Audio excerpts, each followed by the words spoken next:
Good evening, everyone, and welcome back to the Shearwater Arena. My name is Mike Hayes. Happen to be the commissioner of the East Coast Lacrosse Junior Lacrosse League, and I'm accompanied tonight by a legend in his own mind, a bandit for all time, Lawrence Taylor, LT to his friends, to help with a little bit of colorful commentary on tonight's game. We have the third place Bandits up against the fourth place Rebels in a game that probably matters an awful lot for end of season position. Good evening, Michael. Thank you very much.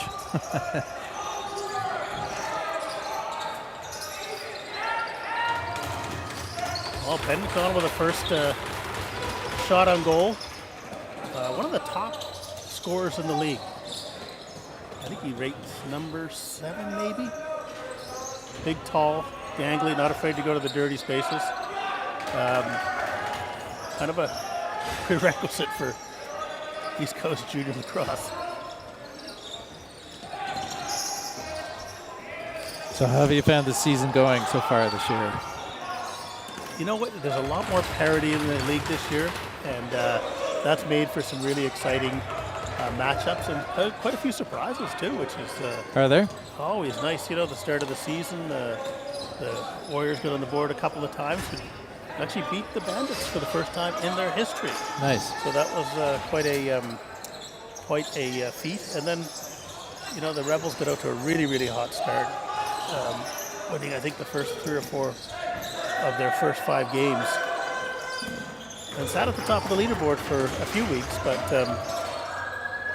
I think as all the teams sort of start to get to know each other and start to adjust, you start to see, I guess, their true selves.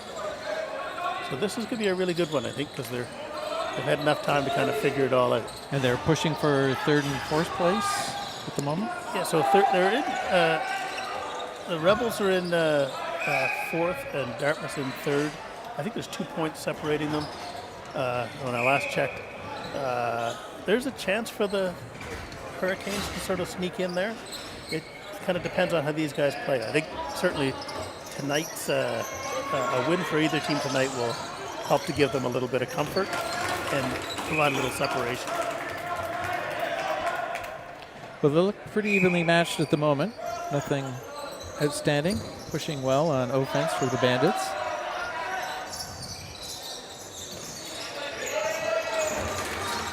I was saying to one of my colleagues earlier that the Bandits and a bunch of the teams have done a very good job at kind of like making their motion offense work. It looked a little ugly at the start of the year, but they've got really, really good movement, and they're getting open shots because they're moving to the open spaces. Nice movement up the floor there. Settling into their motion offense.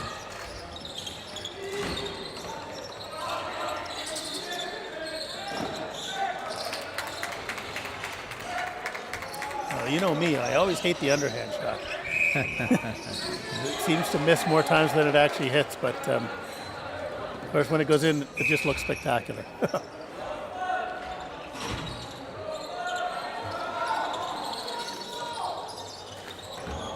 Looking for the quick stick there, almost, but not quite connecting. Tell Lawrence you had the details. Who got the start in Dartmouth's net tonight? So for Dartmouth, we have Horn, and in the Rebels net, it's Johnston.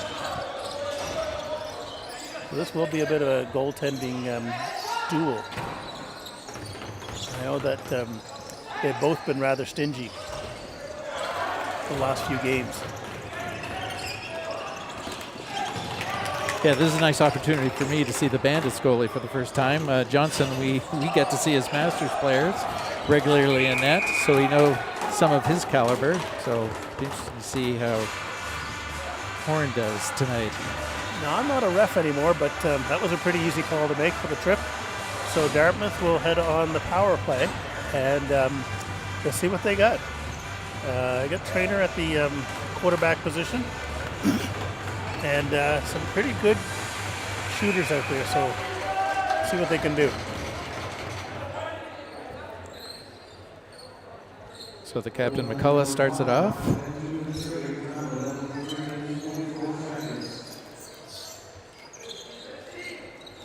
Nice working the ball around.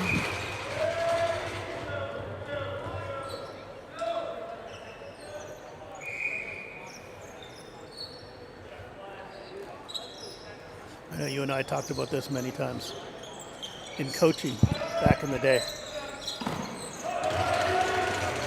We teach that power play to kind of, get the first few touches in, lull everyone into a sort of a sleepy state, and then start to run your action. Yeah. Squeeze them in, get in close just like that. There we go. That. McCullough gets the first goal.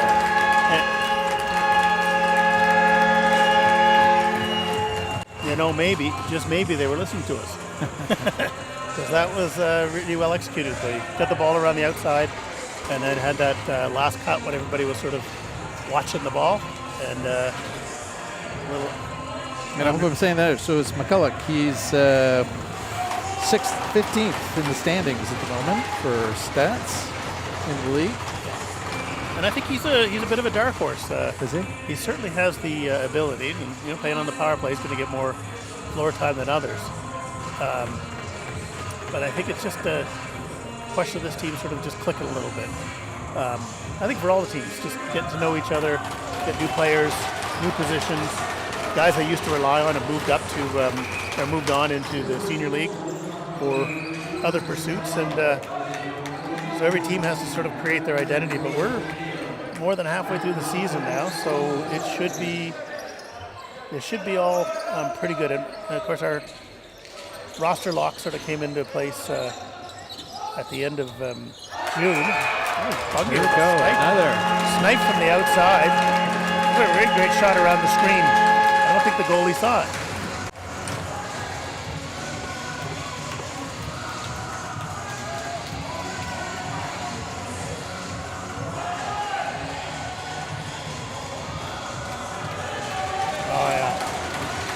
Nice shot. Low. Yeah. Low to low. I think a little miscommunication there because the Rebels defender didn't come up and challenge.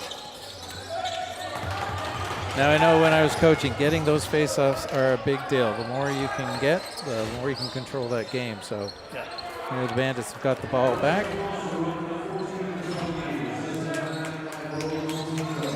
Pressing and right drive to the net. Lovely.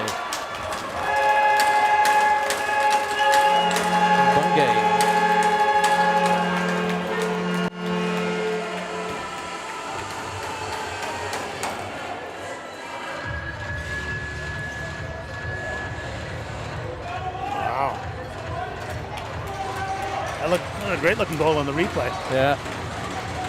Again, I think the Bandits coaching staff, or they're listening to us, we sort of letting them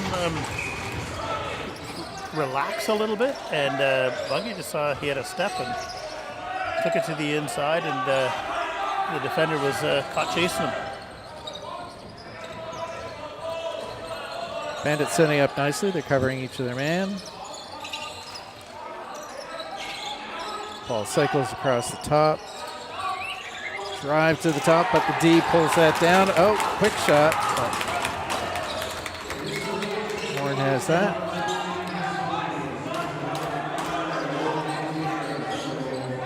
Defense stays on. Rebels press up again. So I know there's always often some confusion about the back over rule.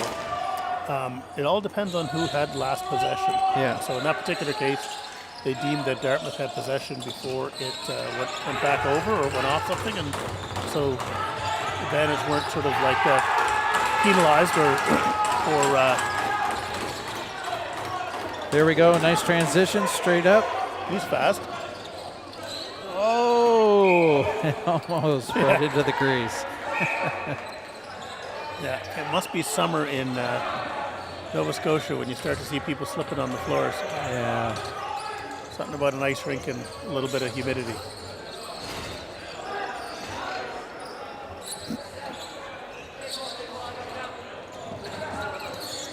Bandits working strong left at the moment, coming across the top and drive to the net. Off the post. That's a new 30. Pollock has it again, the captain. Nice drive.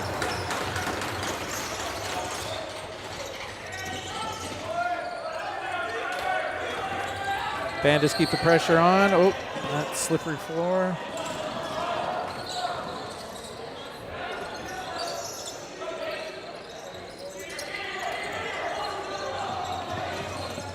Good work up the side of the boards. Now they can settle, bring all the players on.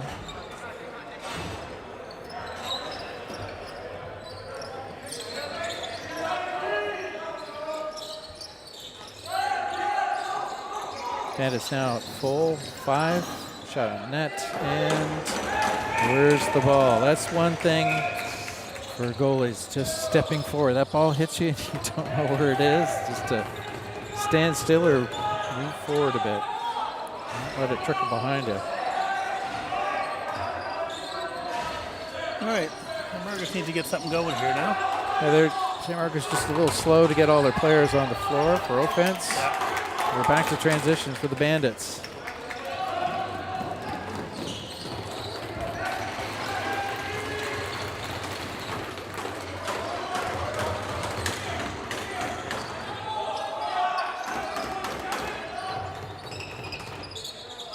Bandits have found all their checks, applying some of the pressure. Floor is tricky though. Shot on net, nice glove save.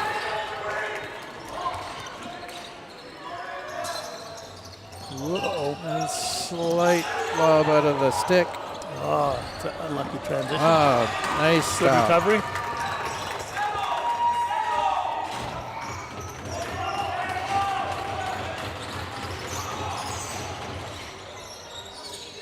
Yeah, those wall goalie sticks, they're great for the protection and covering up that 5-hole, but you got to really string it right to be able to get a good crisp pass away. Yeah.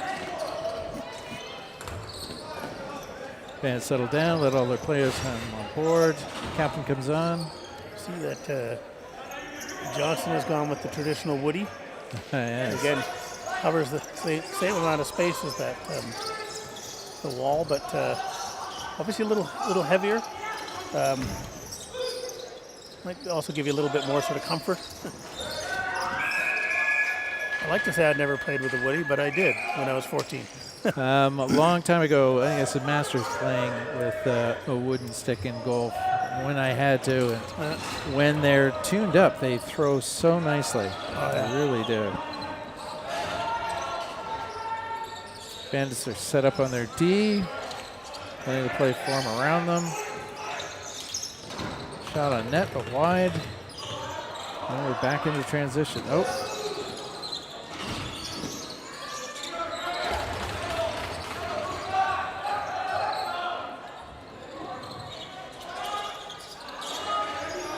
Yeah, I was looking at traditionally Bandits are always known as having big, tough defenders, and there's a couple of big guys out there, but there also seems to be a lot of little guys, relatively, but they move well. Yes. They're really, really quick with their feet, good with their sticks, been really, really good at sort of picking up the ball and getting transition going.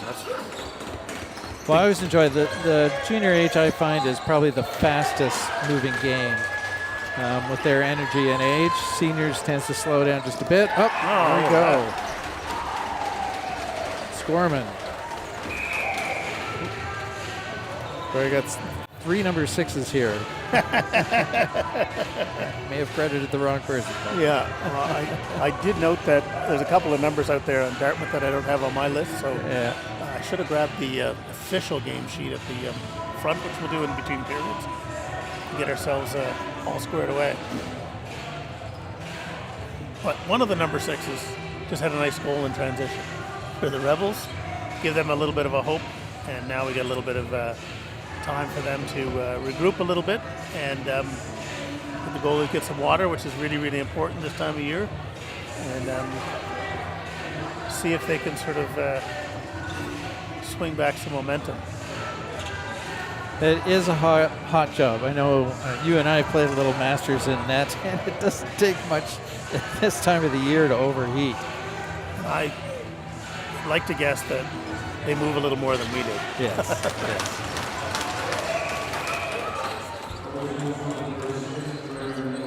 Dartmouth ball. Yeah, so didn't like something about that draw, but Dartmouth takes possession.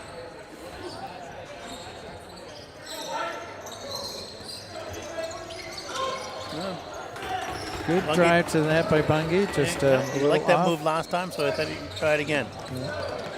Almost had it. Oh, that was a That was good a- drive to the net. We could have picked that up. That was a great look. This game is, as they say, it's all about catching and passing. And if you can't pass and catch, the game isn't as much fun. There's speed. There we go. Nice.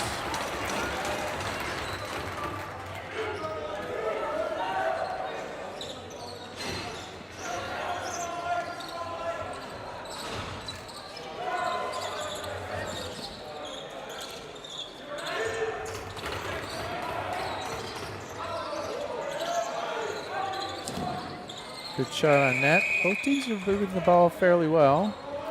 Floor is a little slippery, making cuts a little bit hard, but I guess Dartmouth's just seeing if it can maintain its momentum at the moment. Yeah, well, this would be a potential momentum shift for St. Margaret's. I believe the call was too many men for Dartmouth on defense.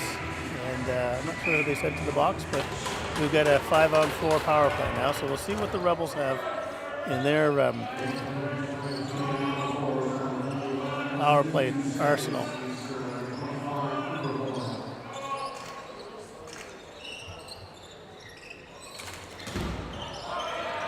Hard shot, but goes wide of the net. Bandits pick it up and are now going to work to kill the clock.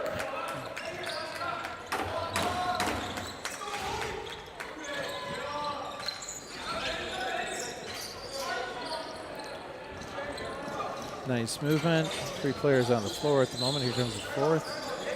Captain. Oh.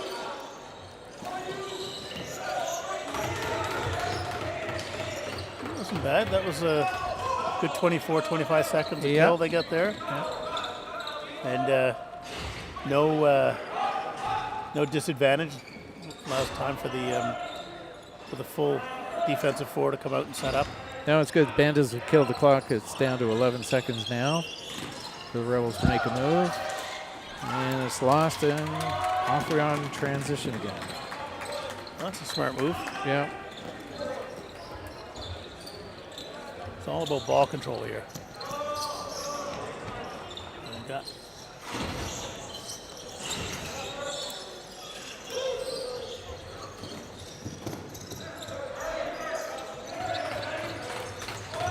good another 22, 23 second kill there. Yeah.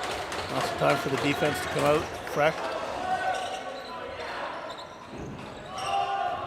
Bandits are set up again. Penalty kill.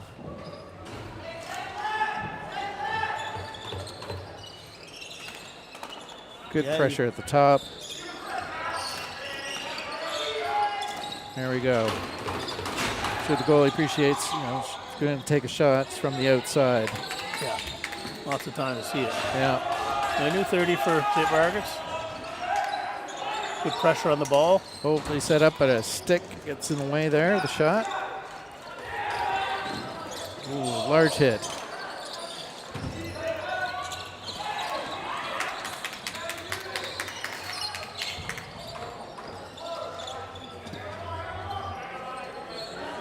Ten seconds left on the power play.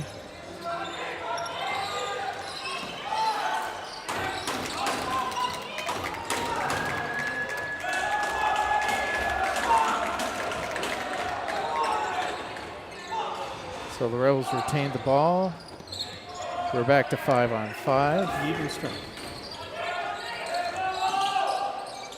Trying to feed that inner man, but didn't quite work for the Rebels.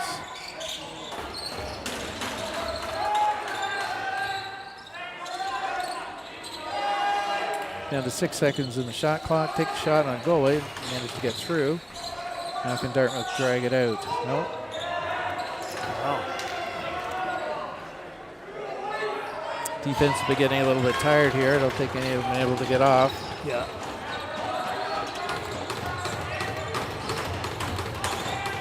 Oh, Would have been very nice. close there. Behind the back shot. Didn't quite connect. And on transition, up we go. That was Horn bringing it up again. That'll give all the Dartmouth defenders a good break. Yep. So if they hold here, get all their guys on set up.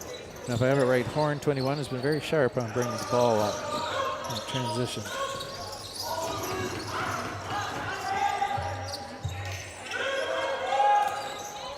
Ball hits a defender, back down to the Dartmouth's end.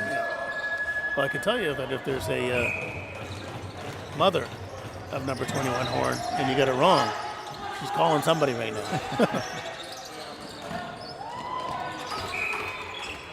Through the crease, start ball.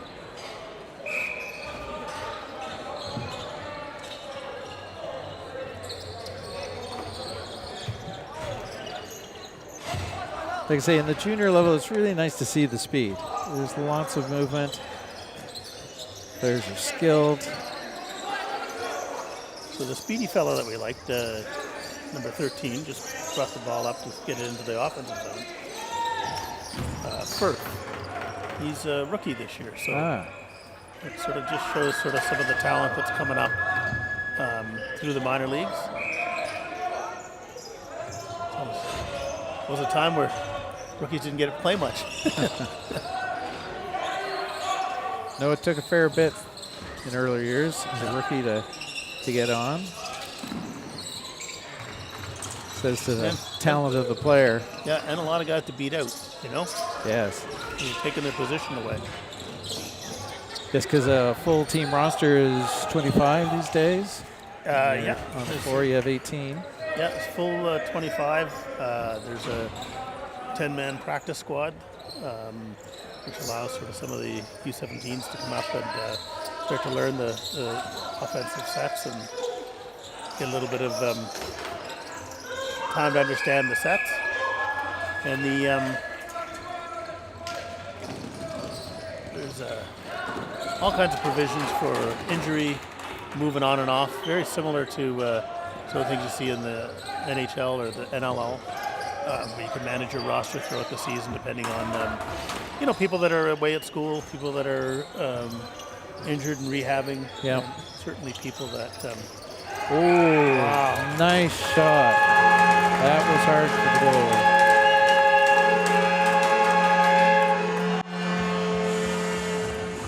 It's nice. Bandits are, they're keeping the pressure on, working the ball when they can. There's been a few misdirected shots, but that was a pretty one. 99, Noah Lacombe.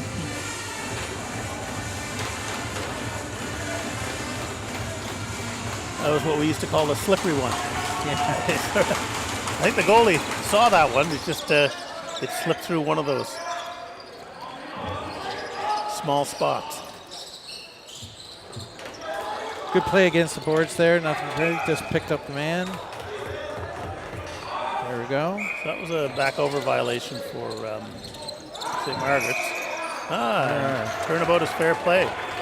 Same guy that went push back, just push back the Bandit player. So here we go with St. Margaret's ball. And another missed pass. Good pressure on the ball, picked it up. Now see if Bandits can move it up on transition. There we go. Settle down, let his players come on. So I met this young man, Ben Cario, presenting him the Rookie of the Year, I think it was, award a couple of years ago. He was a strapping young man at that point, and he's even bigger now. Great looking lacrosse player and a beautiful stride. When you see him on transition, it just seems to run almost effortlessly.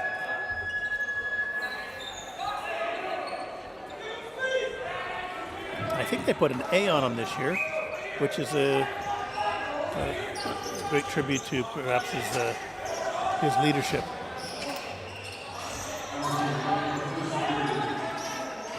Oh, almost lost there by the Rebels. They were working it. Good pressure by Dartmouth D. trying to move the ball up. Looks like it's made a long shot, one that Mender gets. Oh, the Rebels try and flick that forward. Oh.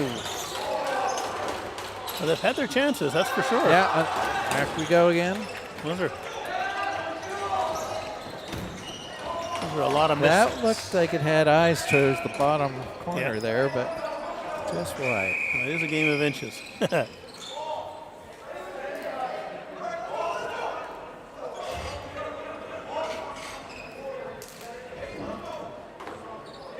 I think I recall NLL game, Dan Dawson, last player off, shooting in a 4x4 inch area of the net. Just did 10 of those just before he left the floor, just to make sure he had it all accurate. A great shoulder save there by Horn.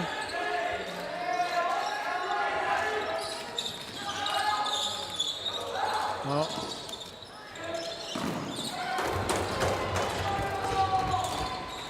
loose ball in front of the net. There we go. And that's the ends the period. Wow, did that ever go fast? That was ever. Good. Only 2 penalties, great pace by both sides, and lots of scoring chances, which is what we like to see. So we'll remind you as the players go off the floor that tonight's presentation is from Sportwheels. They have been sponsoring our Game of the Week broadcast throughout the season, and we really do thank them. Coincidentally, this weekend, big sale out there, Friday, Saturday, Sunday.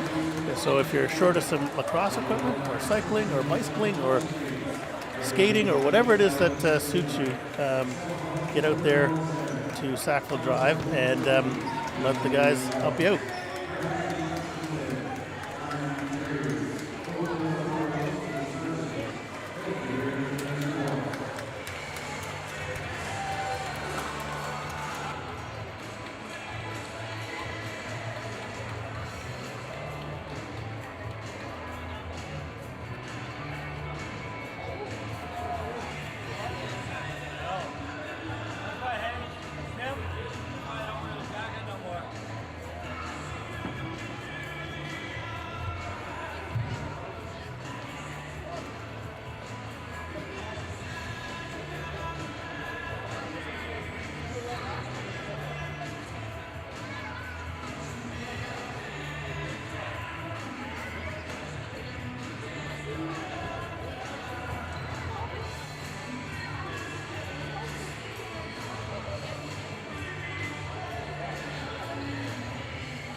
Way fixed.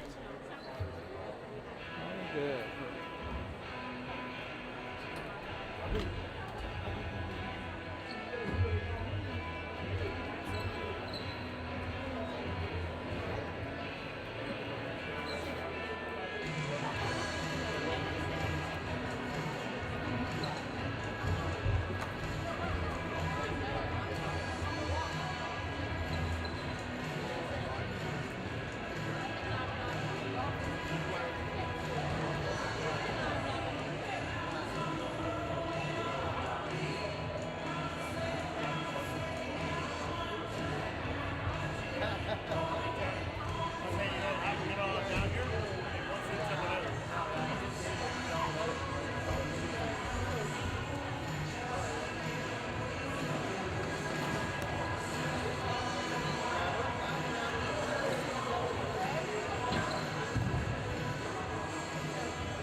we go. We got the go-ahead. Hey, I'm here with Owen Cox, a buddy of mine from the golf course, or, well, the fake golf course. Indoor. Yeah.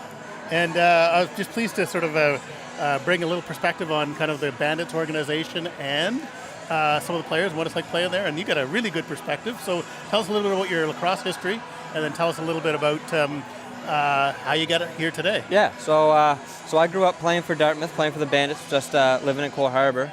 And then out of midget, I got drafted to Halifax, 3rd overall. So I went out there for 3 years and won 2 championships. So I was pretty successful out there. And then in the off season, they came to me and asked if I'd like to come back and in a trade. And apparently they had something on the table, and I didn't hesitate to say yes. So we're back here, having a pretty good season.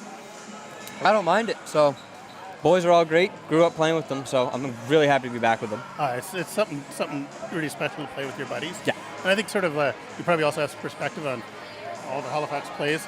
Every single one. Don't tell Gogs. He's not listening. No, he might be. I don't know.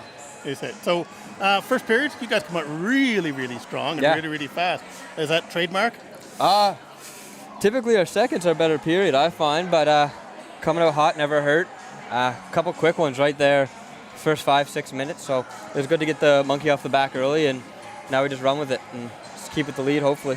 Yeah, and so this game obviously means something to both of you guys because you're 3rd and 4th place. A few more games left for the end of the season. Yeah. So playoff ranking's really, really important. You guys played these guys before. I think they beat you once? Nope. I don't know. I can't remember. I can't remember. It's a long season. I thought you were pretty well matched up, but sort of I think you really dominated in that sort of first period. So what's the message in the locker room for all the guys now? Pretty much just keep calm, keep your head. We don't got to do anything more than we're already doing. Just stay on the ball, keep your foot on the gas, and get in tight, bang bodies, get pucks on net. Any adjustments? It's working right now, so hoping it keeps working for us, and we just keep running with it for the next 40 minutes, and we'll have a good Friday night. Yeah, and your goalie's been pretty hot. He's been real hot. He's been hot since about U17. So yeah, it's just I've been watching his sort of stats the last little while. Some of the things look like soccer scores, not lacrosse scores. Yeah, especially we can't get our scoring going, but turns out we got a few tonight, so hopefully we can just keep them up and then keep them down. Now, when you guys go out with your lines and all, do you mix it up, or are you guys playing with the same guys pretty much? Typically, it's always the same guys you're going out with. Pretty much the same. Defense are pretty much always the same, but keep rolling. Chemistry's good this time of year. Hopefully. Should be. Hey, good luck, and have a great second and third period. Thank you. All right.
Just getting reorganized after that interview. Game is about to start. Mike's moving back up in his position, and so am I. So the Bandits lead with a 4-1 score.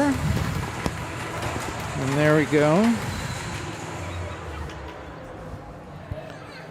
Well, we're just speaking with Owen Cox from Dartmouth. What a very nice young man. Wish him well. I think he's going to have a very bright career. He certainly has a really bright lacrosse career. And again, a really nice young man.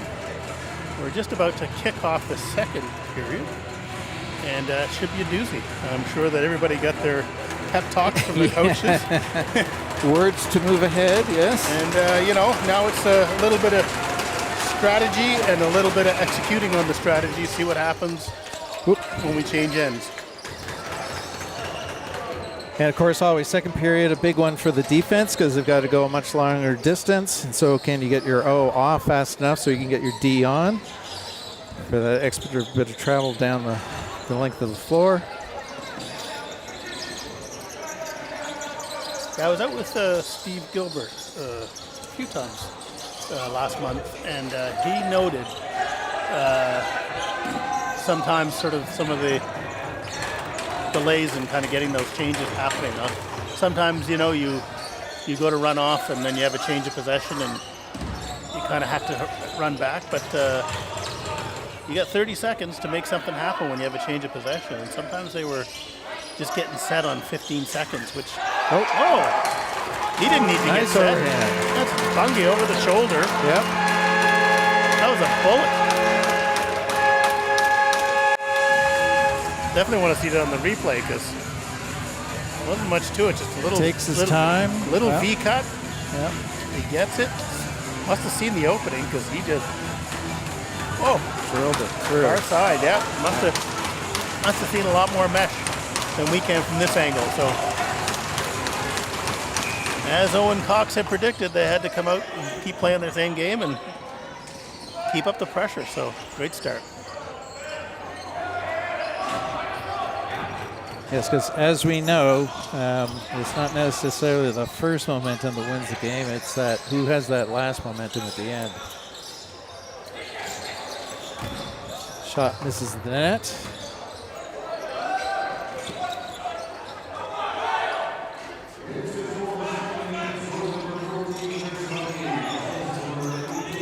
So Dartmouth just settling in, letting all their O on the floor. That's a little bit different. They're putting a little pressure on the ball carrier. Yeah. Might just be one guy. Might be part of that strategy session from the locker room. I found at the junior age, some players find it a little bit harder once that pressure is on them to see the rest of the floor. They're consumed with protecting the ball and holding on to it. So it's a great skill to learn to settle, take the pressure, and then move it on. The ball That's so on. true. And you know the big thing that you hope that kids learn early when they're playing this game is just to find that open floor where they can actually get their head up. Sometimes it means running away from danger, and I think it's a big thing that we learned when we started coaching field lacrosse was sort of there's so much space to get yourself open. You don't have to sort of let somebody sort of beat on you, especially with a long pole. Space is your friend. Great stop by the Bandits goalie. Yeah. And some good ball movement, Oh, too. good pressure. There we Just go. a little wide of the net for the shot. Ball's moving back up into the Bandits D. Low does not convert. No, I got to think that the scouting report said shoot low on him because that's what they all seem to be doing. But he's not falling for that at all, is he? No. You can see that junior speed. Oh, yeah. Some can really pick up the pace quickly.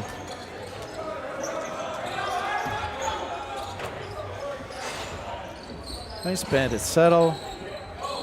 Let the O get on the floor. Well, we were talking earlier about some of those Bandits royalties. Talking about Ryan Morris, who was just deadly on the transition. And it's almost like he invented the move. And then just down below us there is Bungie's brother, Alex, who was also a great transition guy with 3 speeds or more. They were incredible for speed and then to be able to finish consistently. Yeah. Ryan Morris had, we would say, just the same shot every time. Yeah. But he could convert. He was great for the team.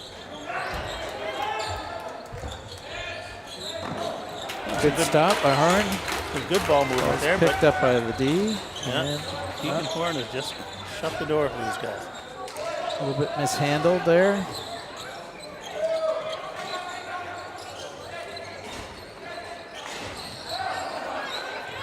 There we go.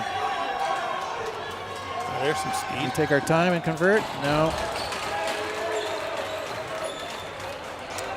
That was Horn again. Again, he's great on that breakout out of D. It's funny when you talk to the defensemen, you know, and they get a breakaway and they say, so what were you thinking when you get in on the net? You go, what? Now you ask that same question of an offensive sort of guy. They were like, you know, should I go behind the back, through the legs, where's the top corner, like, where's my opportunity, what did I do last time? The defensive guys go, what? Thinking. I know. I'm just running from the guy behind me. I only managed to pick up lacrosse coaching Chris and Alex with the Bandits. And when we went to Prague, I was playing D, and I played lots for many other sports. But I got a breakaway, and then I got down to the end of the goal. I was like, oh, what do I do?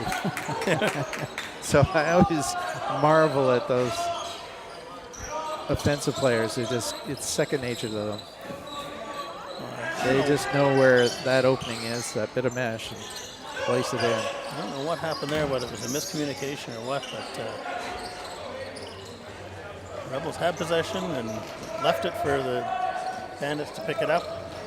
McDermott bring it up. Oh, they just had a beautiful second period textbook transition. unfortunately, I don't have an 89 on my roster here. I don't know. I was interviewing, so I forgot to get that updated sheet. So, good job, 89. 5-2 the score for the Bandits. Still strong lead. And back to your point earlier, like it's all about momentum. Yeah. You know, like Dartmouth can score here. They can just have a good offensive possession. All of a sudden, things settle down again. Oh, Bugday almost fed a nice pass.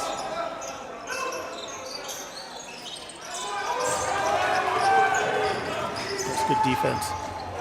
Oh, here we go. Had another one there. There's another fast guy. Yeah. Oh, left open. Oh, two great saves by one. And another potential. Nope.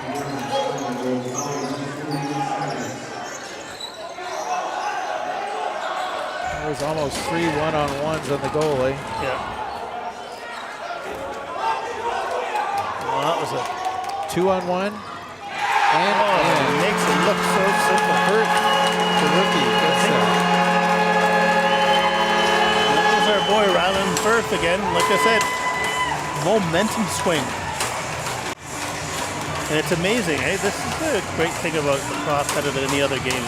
That transition game. The transition game just, it just really helps change not only the momentum, but the pace of the game. And you see sort of offensive sets, you see people getting ready, the balls around, they're sort of, running their plays, and then you get transition. It's like you can see how people can and do score 4 or 5 goals in the last minute and a half of the game, if they really want to. Call it the fastest game on 2 feet, so there is proof.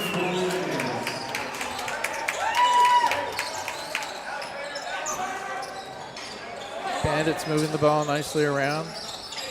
Shot on net, hits the goalie square. And the breakout then moves up the side of the boards.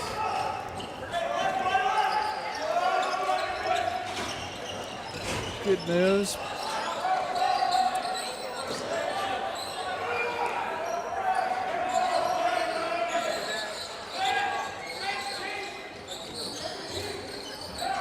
Another shot from the outside. Good one for Horn to see. I think that's not going to count.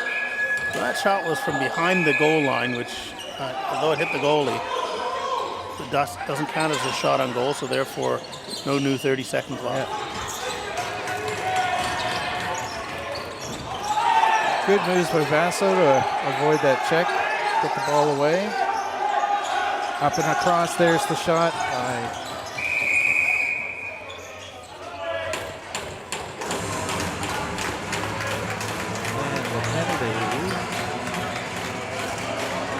You can tell when you hear the coaches uproar that there must have been either a penalty called or a penalty that should have been called. Yeah, penalty on Prince there. for the Rebels. We go now to the power penalty kill, let's say. Not quite about halfway through the period, but this is a good test for Dartmouth. See if they're going to put the pedal down. I'm very interested these days to see how teams play their two players on the goalie's crease. Some pull them so tight, when the ball's at the top, they're essentially standing in front of the post. So it looks like three players, them and the goalie. Rebels are choosing to be a little bit wider on the crease with their two defensemen. Yeah, you ran a Toronto Rock defense for a while, didn't you? Well, and I've really noticed this year in the NLL, like the Bandits, the two defensive players are so tight that you can almost not see the goalie when the ball's at the top of the crease. Oh, there's a loose ball. Bandits come up with it. Well, I remember thinking that maybe that you had got something wrong because was it you running the sticks on the inside versus the outside? Yeah, it's Rock defense, and I think it was Jordan Mills came up to me and said, "Yeah, that's the Rock defense." I learned something new today. It makes sense though, because that's where all the action's happening is inside, right? But it's all those little nuances as the ball comes up from goal line extended, is having the defender stand on the far post. Goalie takes the inside close post just to create a little bit of a wall. Yeah. Means D is going to take a shot in the body at some points, but better than a goal. It really is like a full team defense. Right? Oh, it is. It is. So the other thing I wanted to comment on the Dartmouth defense, they've been pretty aggressive on the ball, but they've also done some great sticks, great stick plays. Yeah. A lot of shots that didn't get through, a couple deflections. That active stick becomes so important. Well, Dartmouth a little aggressive with the slashes there, coming up with a penalty.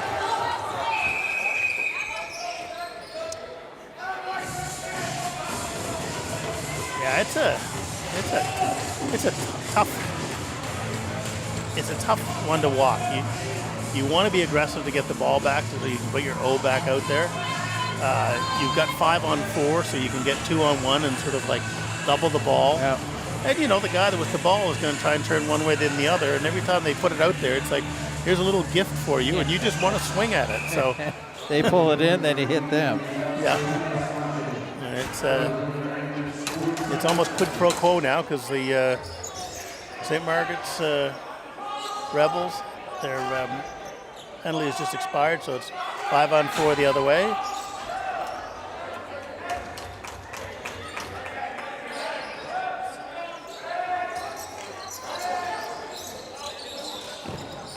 Nice.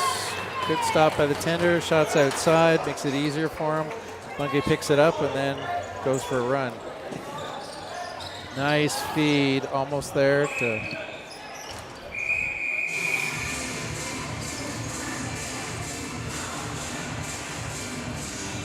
We're about midway through, so they're going to have an extended timeout there. Timeout here. Go always get some water and a chance for us to remind you that our sponsor, Sportwheels, in Sackville, has been part of the game of the week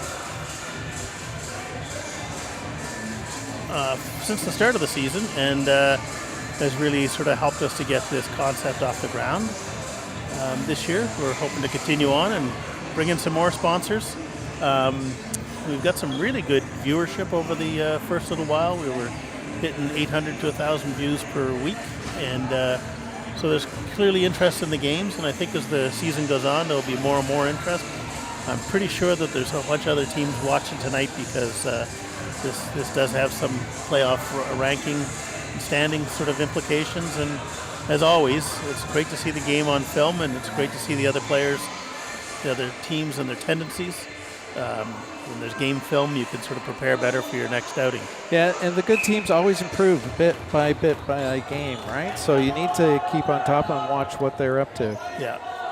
Yeah, and they just video. I think you did it for a while too, didn't you? With Team Canada. Yes. Right at the very, very beginning when, they were just starting to wonder how it would help them with their coaching. And, you know, you look at it now, sort of, I don't know of any sports teams that aren't using video, professional level anyway. No, and as I grew up playing Lawrence Park Collegiate football, we had film. That was high 8, Super 8 in those days. But yeah, football has always been a long user of film to review gameplay. Yeah, and and it's a great advent with streaming these days to be able to replay the games. Yeah, like, I won't say anyone can do it because I see our producer Tanner over there has lots of cables, lots of plugins, and lots of experience in putting this together. And I think a really good picture quality in the barn, which isn't the brightest of spots, but it comes off really, really well on film. Yeah. Or video, I should say. That was McCullough, the captain, who took it all the way down the floor, killed off a significant amount of the penalty. Only 15 seconds left in the penalty. I think he even got a shot on net. I think he even put it in the net, but the 30-second clock had expired. So.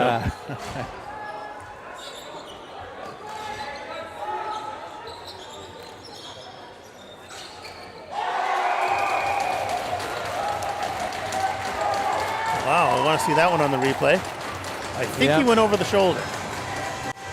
And our defenders just pulled out. He's off the crease, so it leaves that opportunity for him, the offensive player, to one snuck behind him. Yeah.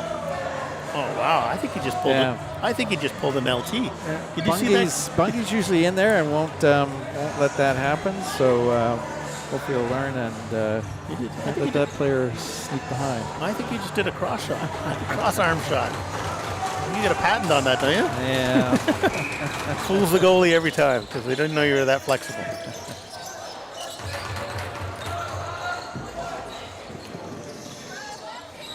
No, it's the best way to come back after a goal is just keep playing aggressive. Yeah, I always tried to tell my teams, you know, that first 2 minutes, really settle it down. Don't let, especially when you score on another team, settle it down. Yeah. Because they're like a little bit of a beehive. They're going to be anxious and wanting to really get back. There we go. Oh, what a move. So, what a move. The Rebels weren't able to do that.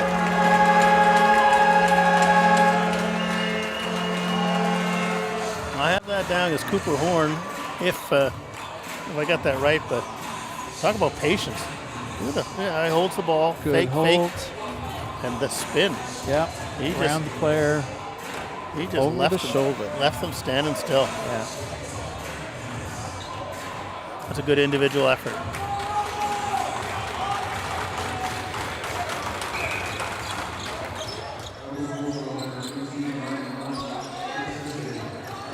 It's such a big part of the game, they balance, and just you know, people get checked, but a lot of the good offensive players know how to take the check and move around it and use that sort of equilibrium to their advantage. And that was our old friend Wayne Fink, who used to say, "Play it like a rag doll. Just let them hit it and just relax." There we go. Nice move in there. Oh, wow. Oh, and a goal. I saw the ball bouncing behind, but that went in the net first, according to the referee in the lead position. I think over the shoulder. Nice little feed, and there we go. Very nice. Ball's in before he's into the crease. Yeah. Well, Dartmouth putting up, you know, good pressure, just not backing off on the defensive end, and certainly on the offensive end.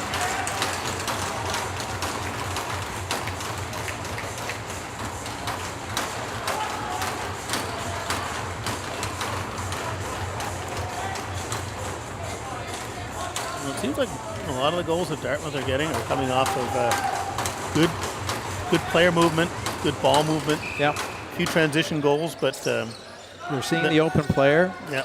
Offensively, they've been. Oh, great stop! Wow. I thought that snuck in. And it was a good opportunity for the Rebels there, but.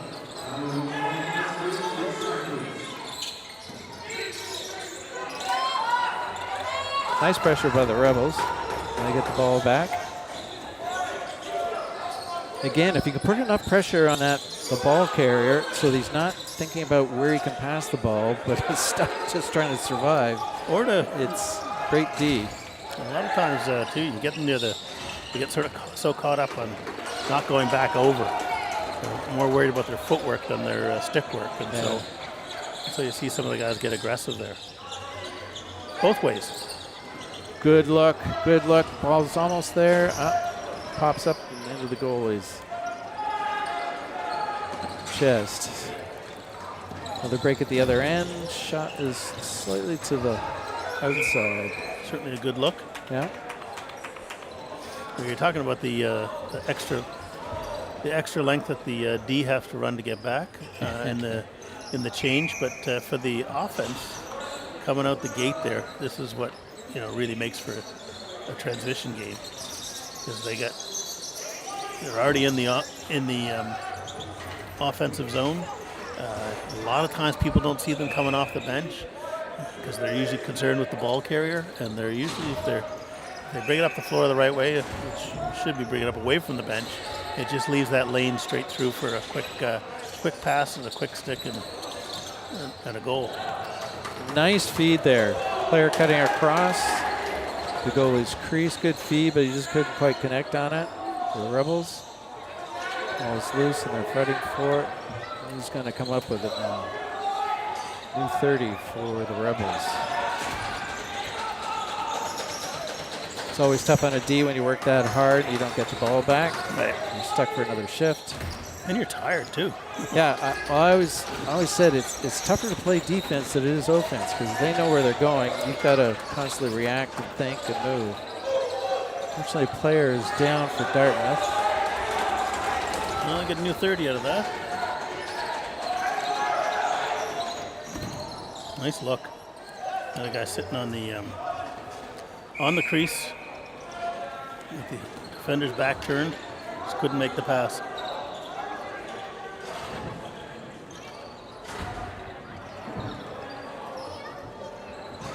So it looked like Barrero there was slightly injured on the play. He's off the floor now, not back on the bench.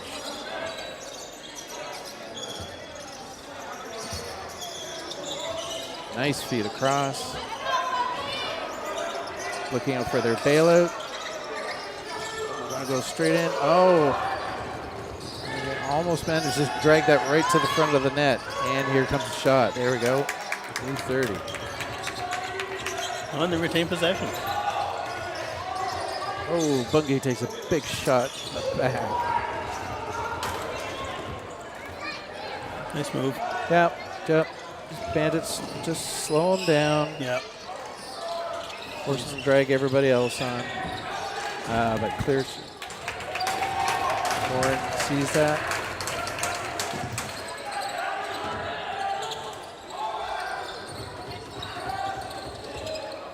Oh, right on the crease, but not able to connect with the ball. For the Rebels. Looking for a good move up. Oh, there we go. Oh. Was that a defensive guy? Yeah. I'm right in front of the net. What do I do now?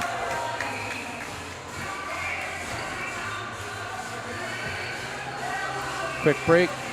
Dartmouth Bandits goalie is in for a good water. I got a penalty going to St. Margaret's on that do. play. Yeah.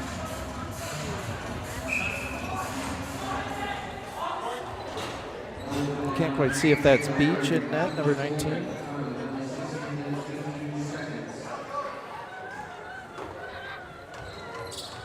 Bandits just moving the ball around, get it to move, and shot. Oh, and it's spin on the ball, just drives it right in.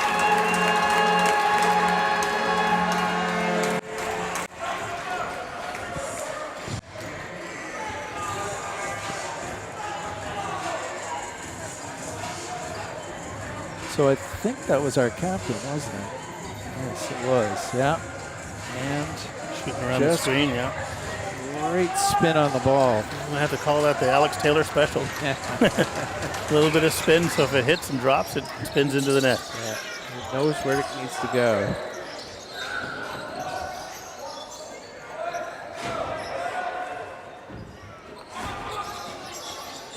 Rebels try and settle a little bit, get their game going again.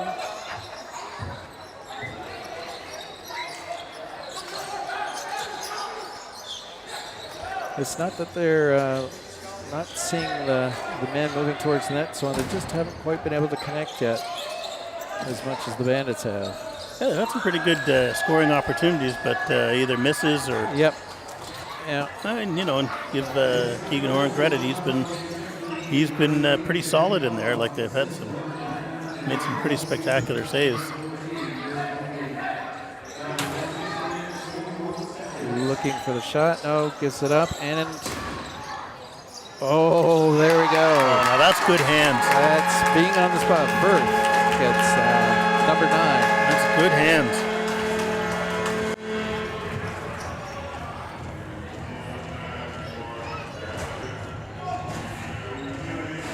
So it's just a matter of being there at the right spot. Teams he saw that ball. You look on the replay. He saw the ball before anyone else did come off the backboards, and then he was shooting while everybody else was reacting. So it's a very quick game. And the importance of the team not being disappointed that a goal didn't go in is look for that rebound and that opportunity to. So it looks like we've had a change in nets. So Coyle is now in net. Yeah, so I'm not sure if that's a little chance to reset for the period and bring Johnson back in the third, or whether just give him a bit of break. Whether his game is done. It's so much of a mental game. This. And it's tough on goalies when if it's not quite the team doing their job in front of you, and you've been doing your job. Sometimes you just need that little break to regroup. Nice break to the net for the Rebels, but stopped again by Warren. It seems too that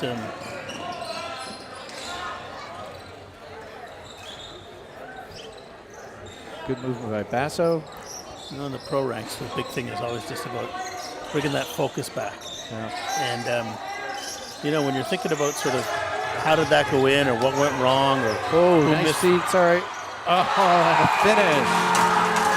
Feed behind the back, straight to goal, and a finish. Well, all I know is that if TSN is watching, this is a candidate for highlight of the night. That's a nice feed by the captain, I believe. There. Nice pass. But nobody defending him. No, that's not fair for the goalie. That's tough on a goal. Especially you just stepped in between the pipes 30 seconds earlier. You're not even ready. And some really good fakes there too. Yeah. I mean, that whole mental game with the goalies is who's going to win? Is it the shooter or is it the goalie? Well, goalies have all their own sort of little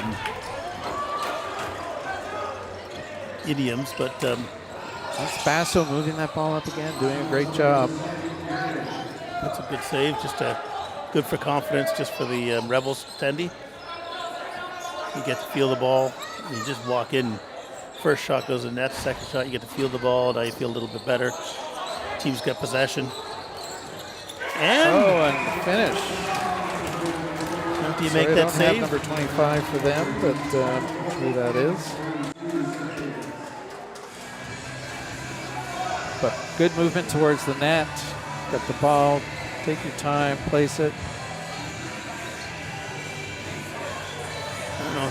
People just didn't expect him to make that sort of break, but the seas kind of parted on the replay camera, and he just walked through. Just under 42 seconds left in the period. It's 11-4 for the Bandits. So they've had a very strong second period. Oh, there's another break, almost. And can the goalie find it? There it is. One more chance to set up for St. Margaret's. Out. Will they pull goalie? At the moment.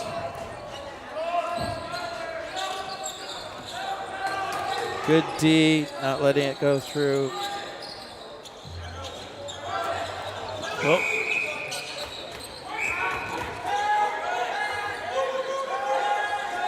I don't think they have the sense of how much time is left. Good stuff. Another outside shot makes it easier for Horn to see it, and that's it for period number 2. There goes the buzzer. Well, as advertised by young Owen Cox, they came out with their foot on the pedal and now have an 11-4 lead heading into the second period break. We'll be back in a second once we get the tech set up for another player interview with the Bandits. But just time for me to remind you that the game of the week for the East Coast Junior Lacrosse League is brought to you by Sportwheels in Sackville.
Okay, we're all set, and we're here with Dartmouth Bandits player Owen Hunter. Thanks for coming out. Hey, thanks for having me. Hey, so we were just talking earlier. So you aren't a Dartmouth boy. No, from Sackville. Got traded here in my later years in junior. No, love to be here though. Great organization. You're a Bandit now. Yeah, love it. Yeah, like it's amazing. Lawrence and I were talking in the pregame just about the dynasties that have been here and sort of the history, and of course playing in this sort of shed. So it's a great opportunity. So you must have the best perspective, other than the coaches, about what's really going on. Yeah. It's, the boys are playing hard. We're there on those loose balls, and we're just getting shots on net and making them feel it, right? It's playing to our game, making them play how we want to play. Wow. That's a really good perspective. I was talking with one of your colleagues earlier, Owen, and he said, we're just going to keep our foot on the gas. And you guys came out flying, and wow. Yeah, that's been the message in the room, right? Foot on the gas is a playoff lacrosse at this point. Boys are hungry for it, right? Like you said, the past this organization has, we want it. We want to bring it back, so. Now, do you feel like the playoff atmosphere? Oh, 100%. The boys are buzzing in the room, right? It's just, it's all there. We're here for it. 'Cause you would have like, what, 3 or 4 games left in the season? I believe 4, yeah. Yeah, including this one? Yes.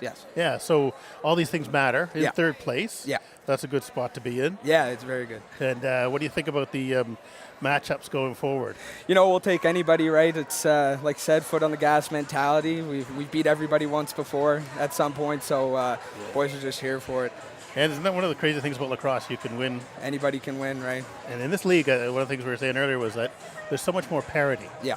This year, everyone sort of is like getting firsts in terms of wins and records. And, the table at the start of the year looked so different. Yeah. Even for you guys. Yeah, we bounced back at the end of it, and just a strong finish is what we're looking for going into playoffs. Keep that energy going, right? Yeah, so you must have a future as a coach, do you? I hope so, right? You got a good perspective of the game, and then you obviously see the game differently. Yeah. And it's funny, when you take a step back from the game, you see things that other people don't see when you're sitting there, someone whacking at you or everything else. Yeah, it's really nice, right? And when you get to go in, you feel like you're more aware. Yeah. And so do you get to do any coaching on the bench? Yeah, a little bit where I'm due, right? Yeah. How's your attaboy? Oh, lead the team in high fives. Are you doing the door? Oh, yeah. Yeah, so that's a great spot to be. Yeah, I love really it, right? sense Talk to the boys, they tell you what they're seeing. And sense the mood of what's going on, and Yeah. when the momentum's going, you can keep the rah-rah going, so that's fantastic. And so the players obviously sort of take this time to kind of set and reset. yeah. And how important is the mood in the locker room? We always try to keep it high, right? Somebody makes a mistake, you let them know, move on to the next one, right? No hanging heads, no matter what the score is. You're down 13, just keep that vibes positive. Anything can happen, right?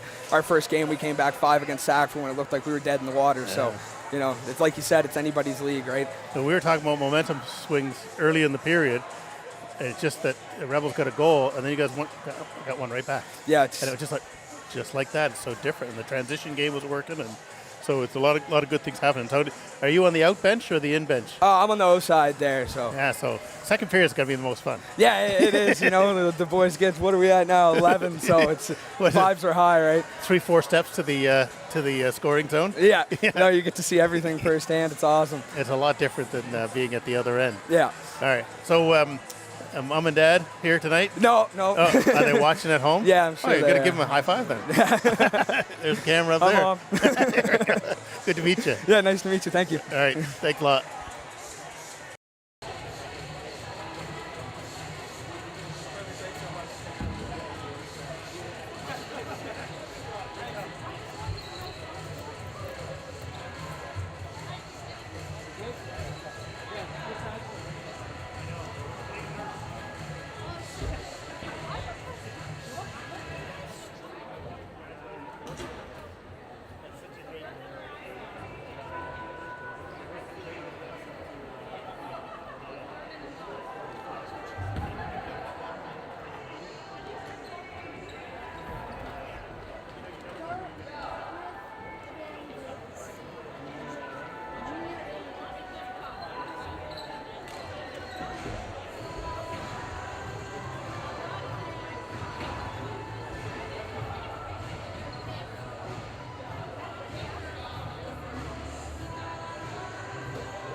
Welcome back to period number 3. Mike will be back up after his interview. The score is 11-4 for the Bandits over the Rebels. It's been a pretty aggressive game, both directions. The Bandits just capitalizing on a few more connections to the goal scorer and putting them into the net. It's been a good paced game. Lots of action both on O and D. So we're looking forward to the third period, see if the Bandits can keep this up.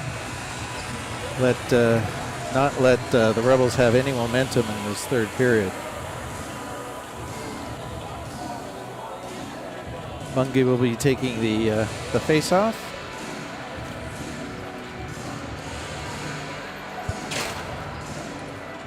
And the goaltender horn continues in net.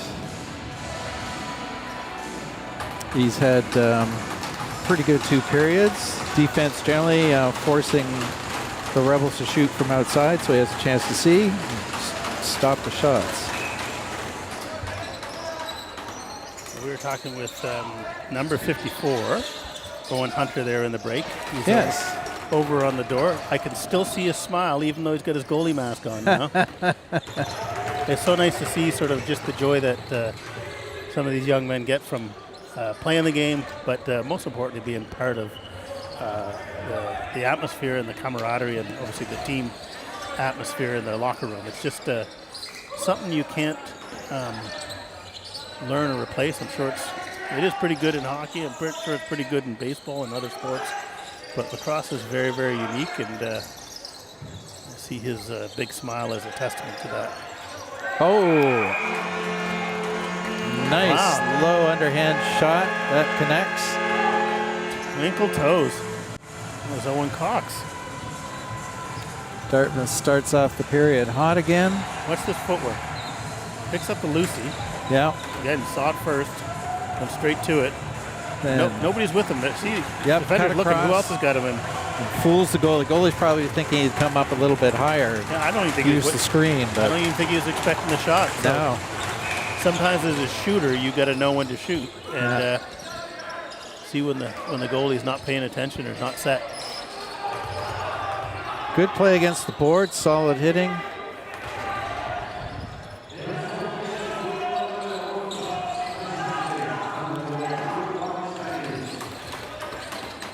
Rebels stick was rather tied up there, didn't make an easy shot. And Horn's able to stop that. And it's now moving it up the floor. Wait for the rest of the team to get on the floor.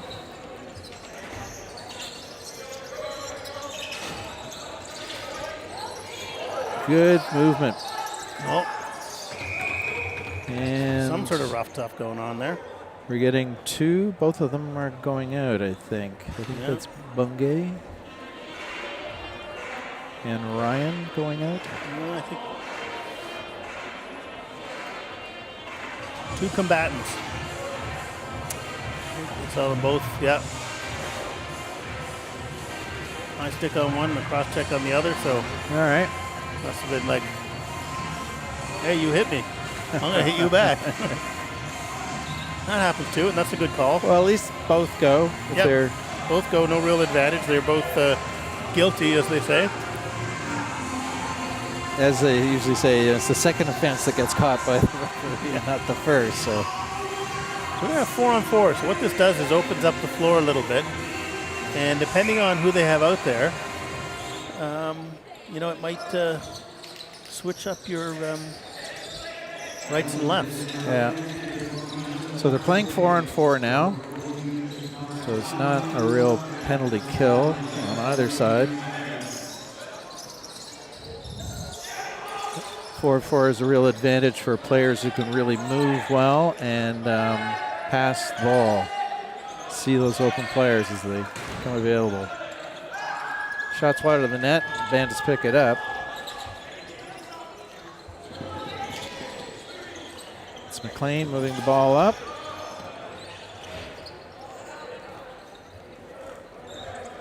And the captain has it again.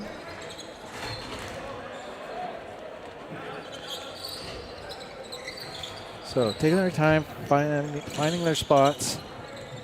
There's a clear opening in the front of the net. Yeah. Isn't seen. There's no sneaking anything through that time. No. Good heads up. Rebels moving it through, being pestered by the Bandits defense. That makes it hard for, oh, that's a hard check, and it's back to the Bandits. Possession change. Good play, good call.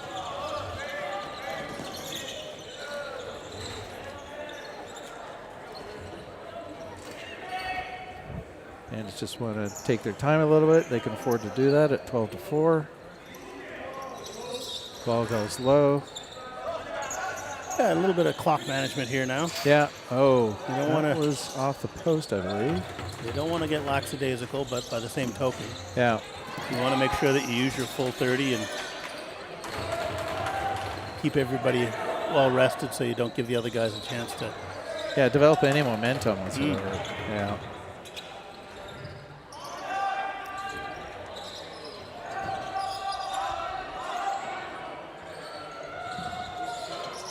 Oh, there's a break and Oh, nice nice pass. feed. Couldn't connect Yeah. for the Rebels. Oh, little shenanigans going on in the back there, but So we're back to even strength doesn't now. result in anything. Yeah, back to even strength on both sides. So Yep, stick broken.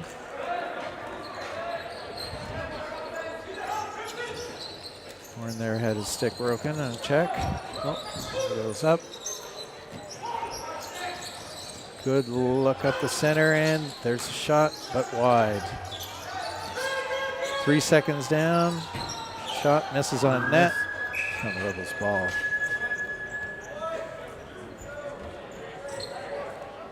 I must say, early on I wasn't a big fan, but this idea of kind of just getting a shot on net to preserve the 30, Yeah, depending on the where your team is, you can see if it's a good opportunity. And sometimes you won't get the best shot, but if you got some guys in there that can scoop it up and sort of get another chance, live to fight another day, as they say. the only disadvantage is you take one of those big shots from the top and then it rebounds all the way out and passed back towards your end. You give a potential breakaway to the other team, but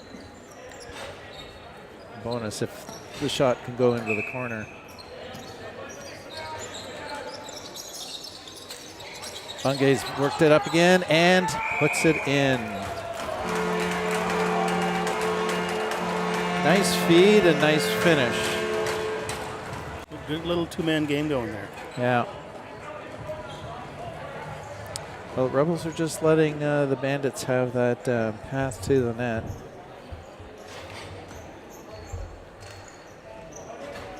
I don't want to pick on him because he's a rookie, but that was a rookie mistake. When Buggy starts spinning, you can't swing for the stick. You got to take the body. Yeah. Back we were talking about balance and equilibrium, and he's one of those guys that I think does it really, really well. Yeah. Just solid. He's very solid. Yeah. Like, you keep pushing on him. When you do, he's going to use it to his advantage. Either spin off you or make you go the other way, or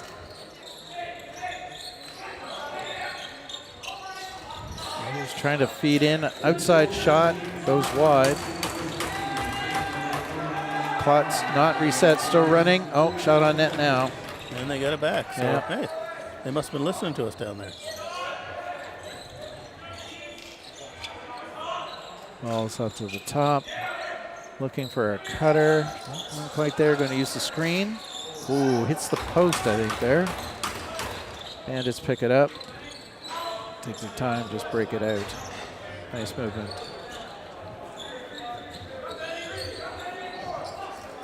Briario again, moving that up. That's good team transition. Yeah. One guy just waiting as the help. Oh, that had eyes. That almost had the outer post there, right-hand post. Oh, off the defender. Good sticks. Picks it up again. Tried to work the ball.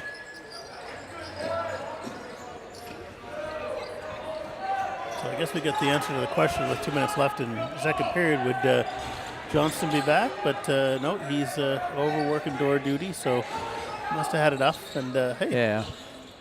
not only is it the mental game, that's a lot of weight you're carrying when your pads get wet and you're moving around and you're not having a great night. That can wear you down just as easy. Another big outside shot that doesn't connect with the net at all. And another off the defender. Here comes the Bandits' ball. Good work by the Bandits' defense. Just not giving Rebels much opportunity. No, they seem to be content to take those outside shots. And, they haven't been having an awful lot of luck with them. I mean, it's one thing to have an outside shot around a screen where the goalie doesn't really see the point of release, but a lot of times the goalie is seeing it, and because it's outside, it's pretty easy for him to play the angles. Yeah.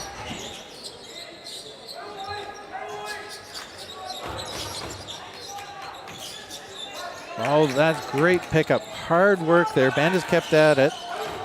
Their captain, McCulloch, almost got them into scoring opportunity again. The Rebels now press. Falls down.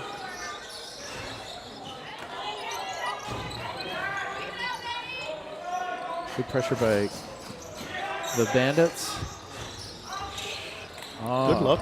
Good look. Good look.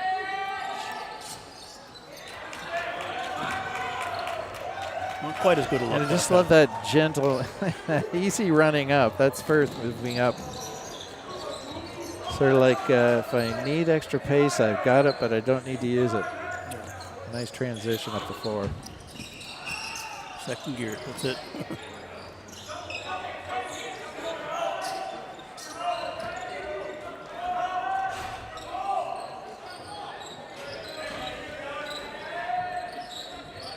And it's just not giving up that center at all. There's nobody going in there at the moment.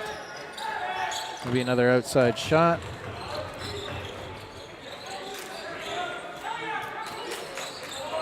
There we go, digging for the ball. Don't quite pick it up though.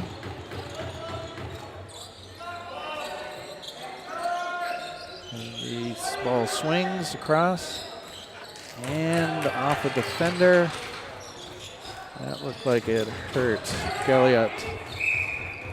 Yeah, he's feeling that a bit. Gets switched up. Oh, that leaves an opening and a goal. Unfortunately, number 18, who I do not know who that is. It's Ryan Maloney. Ah.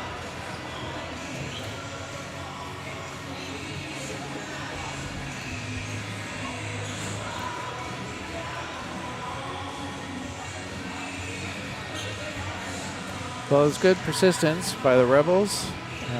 Bandits almost pulled it out a couple times, but the scores is now 13-5. Favor for Bandits. Yeah, it seems like a big gulf, but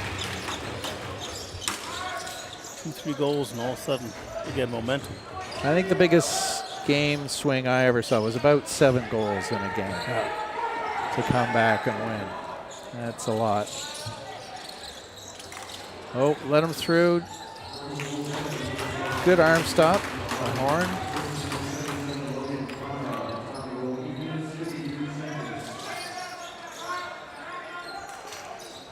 Outside shot. Oh, another nice arm save. Well done.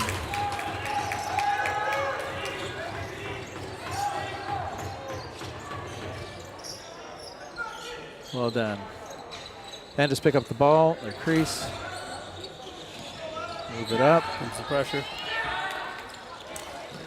Oh, there was man open in front of the Rebels' net. Oh, good work to knock the ball out. Unfortunately, Bandits didn't pick it up. It's exactly as you predicted. Put a little pressure on the ball carrier. They don't really see where the other players are. And yeah. It's tough to have that ball and being heavily checked and know where that available man is. Because if there's 2 on you, you know somebody else is available. Yeah, you're trying to figure out, are they swinging their stick? Are they cross-checking? Are they doing both? Pick and roll there. Yeah. He's captain. Outside shot and in. Great shot. That's the captain, McCulloch. Ball starts low, feeds up, down. Takes a side. Good fake. Sort of maybe uses the defense as a bit of a screen, and in it goes. I think he might have skipped that shot too. Yeah. I didn't see it bounce, but it looked like a skip shot. So a break on the floor. Tenders get some water. Yeah. And As do the players. well, it was me to do a little fun segment, I like to call. This is a commercial break. Well, I mean, of course I'll mention our buddies over at Sportwheels on Sackville Drive, but in addition to that, we're in the barn in Shearwater, Dartmouth, a lot of dynasties here. We were talking earlier about some of the famous or infamous Dartmouth families that have been bandits through and through. Boys, girls, men, women, coaching, administering, a couple of good names that came up. Of course, you know, yours truly, the Taylor family, coaching, administrating, two boys that played at the highest levels and had some great success. Chris and Alex had their days. Yep. We had the Carverys, Yes. the Bungies sitting down below us, so the full brood. Yeah. Great fan club as well. We had the Browns, we had the McDonalds, Tanner on the mic tonight. We've had the Sears, and we've had the Morrises, and I'm sure there's a few that we've missed, but certainly in my era, these guys all deserved a little bit of recognition for Absolutely. the time that they put into the game and what they added to it, and what we now enjoy because they were here. Well, we were chatting there. Conrad for the Rebels has scored. Got a nice break to the net. Put it in. Amazing what a little timeout can do for you. And it's great with the families, too, to see who's, as they've gone from being players, going from very young ages up through, and then coaching themselves. Yeah. It's great to see. Well, you look at the Dartmouth bench over there. You know, you've got all players that have come through a lot together. Brett Draper, Yeah. Tom Kaff. I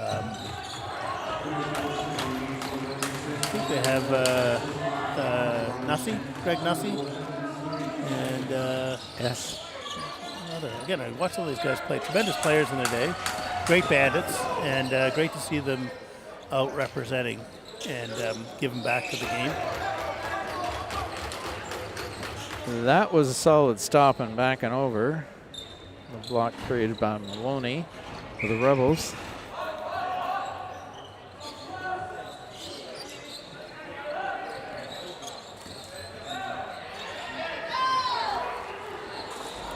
Ooh.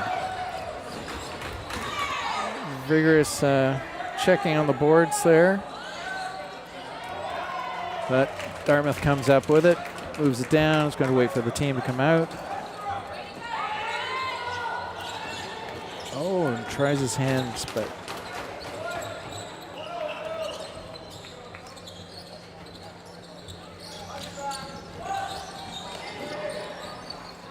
I'm looking over at the Rebels bench. There's a couple of old Rebels over there.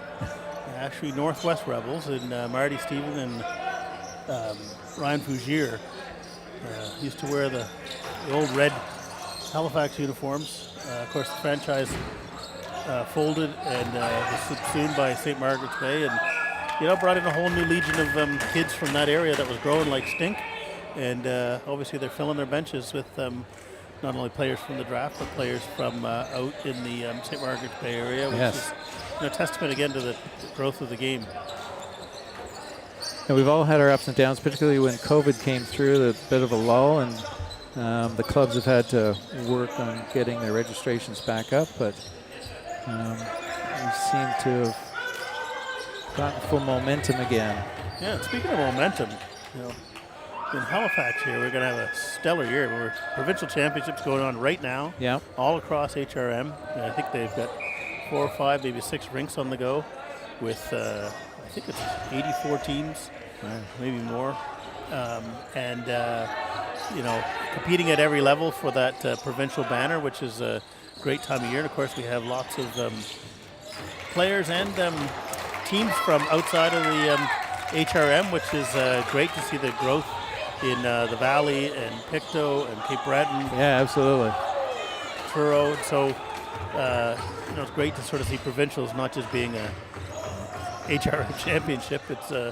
It's becoming truly provincial. And of course, later in August, we'll be hosting Box Nationals at the minor level, Box Nationals at the junior women's level, which is going to be quite a treat because we haven't ever. Oh, we hosted that once. No, we did. When I was coaching with the midget girls, yeah. But not junior. No. No. That's been a tough category, as I recall, to fill. Yeah. The top end and bottom end of the age groups have been tricky. Yeah. So that's great. And so we have our own, female division of the East Coast Junior Lacrosse League, where there are nice place play there, where there are a whole bunch of young women continuing their lacrosse careers playing at the junior A level, and it continues to get better and better every year. And again, good to see that showcase happening here in Halifax. And then a week or two later, we have field nationals for U16 and U19. So it's going to be an action-packed busy lacrosse summer. It's nice to know. I know, having attended the provincials a number of times up in Whitby and BC and so on, particularly Ontario players, they really like getting to go somewhere new and come out to the Maritimes. Oh, yeah. Because so many of the tournaments have been played there in the Whitby area. Yeah, I think you and I were probably there. It might have been at Field Nationals, and we were teaching the young men from out west, Saskatchewan, and I can't remember if it was Manitoba. From out west anyway, the real western provinces, how to eat lobster. Yeah. And it was quite funny because to them it was kind of gross, the process, but I think they like the end result. Yeah. So yeah, it's a treat anywhere you go. Even I think when we went to Whitby and out to BC, it was really something to see just kind of the assets and the infrastructure that they have there to help their game. And, it gives you some ideas about what you can bring back to help with our game. Yeah. But, that was a nice give and go. And they retain possession. Score is 14-6. Dartmouth has position. Looking for the open man, but he's cross-checked without the ball.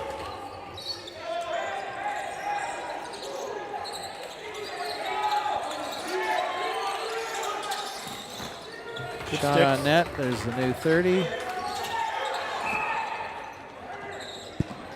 Refs are letting it go a little bit here at the moment. Shot right on goal. I think it's going both ways, so nobody wants to yield any space. So the captain McCulloch has it. That gets away. Wow. First. That might be the first time I've actually seen that work. A wraparound stick check. I mean, they do it all the time, the offensive guys, because they can't check. Excuse me, but come on. Common field check. Yeah. So they do that wild-ass sort of swing. And nice quick sticks. Good movement by the Rebels goalie. Cut that off.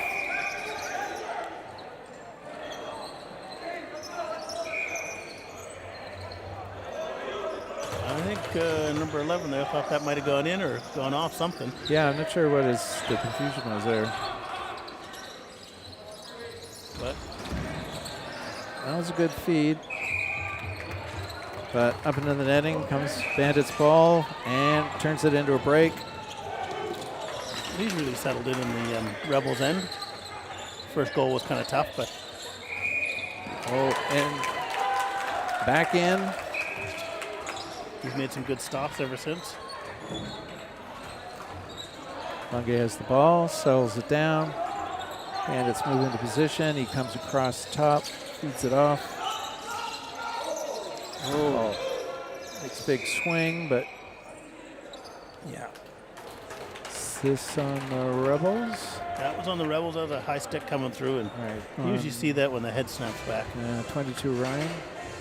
Becomes so important to obviously protect the players, and we wear all kinds of equipment, but that head is obviously very vulnerable, especially in the tight areas in front of the crease. So hence the high sticking call. So, Bandits on the power play. Going to work the ball around. Captain's at the top. Just to remember reffing, and they made a high stick call that was accidental. And the guy said, I wasn't trying to do it. And I said, I know, but you still foul. Did. Yeah, it's like those checks where you hit the shoulder pads and then it just ends up right on the person's head. Yeah, and the good players would know just to sort of give that little drop the shoulder so it would slide up, and then maybe try a little soccer move on the snap of the head. So the Rebels will try and kill the clock on this penalty. Minute 12 left on the penalty. There's no need for Dartmouth to sort of go after this ball because they're well in control of the game. Yeah. Everybody's spaced out. They had the captain back in the middle in case they wanted to get through. So it's defend the net. The last few possessions and take home the win. Yeah. Collick brings the ball up again.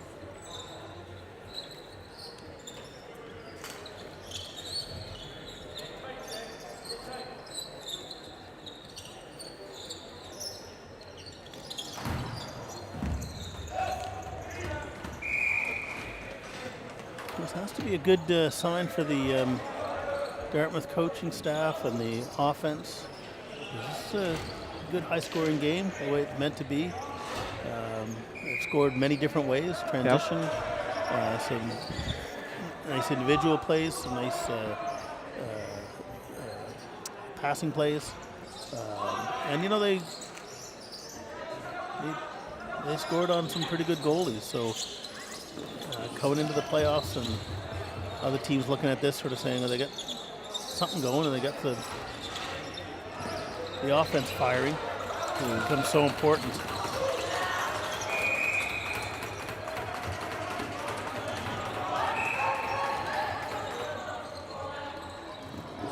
Nice stop by the Bandits tender horn.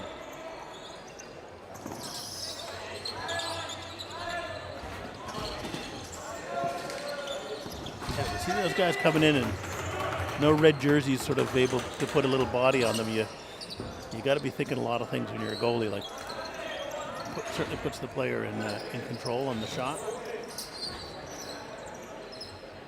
And you don't have time to look at their number to see if they're actually a good shooter. Yeah. Well, 28 seconds left in the period. Bandits are content to just run the clock out. Yeah.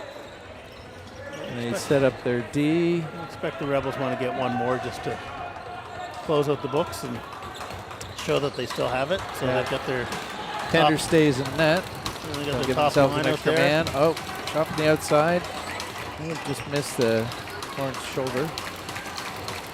2 seconds. And that's it. 14-6. Another win for the Bandits. Yeah, and not only a win, but a dominant win. And to say their coaching staff and the team will be feeling pretty good about that with sort of like 3-4 games left in the season. And letting the rest of the league know that they're coming to play. And you just, that bit of improvement every game, and if you get a win on top of that, that really helps. Yeah. Well, like any sport, regular season is important for the rankings, but you got to get the team ready for playoffs, tournaments, whatever it is that you're doing, and peak at the right sort of time. And so much of that happens during the season where people get to play with each other. People play with obviously adversity. You get players that are out, and other players that are getting the chance to sort of fill other roles. So it's a great time to get ready for the playoffs and then excel at the highest level. Yeah. So again, I'm we'll close things off here, and we know that there's a big lacrosse summer coming. There's also a big sale on at Sportwheels this weekend. If you are still playing or still wanting to sort of toss the ball, great time to sort of upgrade, especially if you're growing, or get a load of the new stuff. You know, they have great folks out there to help you along with your lacrosse journey and your sports journey. They've got so many other sort of sports out there, and been helping us for many years here in HRM. So give them a look. Again, we'll sign off tonight. I want to thank much appreciate LT for being coming along. invited to come out. Armchair quarterbacks. So we got the B team tonight, but hopefully you enjoyed the broadcast and the commentary. And we'll see you again at the next game of the week, brought to you by Sportwheels. And come and see East Coast Junior Lacrosse League action. Fastest game on 2 feet. Thanks for watching.